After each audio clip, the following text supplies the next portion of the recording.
গ্রামগঞ্জের সব খেলাধুলা কিন্তু আস্তে আস্তে হারিয়ে যাচ্ছে।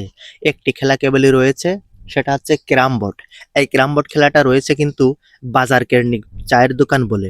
যদি বাজারে চায়ের দোকানে না থাকতো তাহলে কিন্তু এই খেলাটা থাকতো না, যে বাজারে সবার যাওয়া পড়ে এই জন্য এই খেলাটা রয়েছে। তাহলে সন্ধে সন্ধে শোনেন আমার এই কথাগুলো, কেন হারিয়ে যাচ্ছে খেলা। ছোট্টবেলায় স্কুল মাঠে যেতাম আমরা ছুটে, খেলা শেষে আড্ডা দিতাম সবাই মিলে জুটে। এখন আর কেউ যায় না মাঠে, করে না কেউ খেলা। ওই মোবাইলের ভিতরে পোক ঢুকেছে, এটাই মাথায় ব্যথা।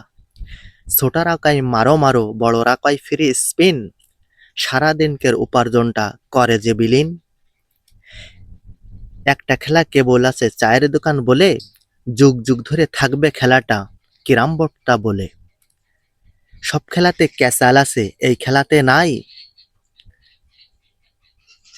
তাই তো আমি বলি এটা ক্যারাম বোর্ড ভদ্র খেলা তাই। নেশা ছাড়ো, মাদক ছাড়ো, ছাড়ো ছিনতাইকারী, সারাদিন কাজের শেষে এক গেম ক্যারাম বোর্ড খেলো, চলে এসো বাড়ি।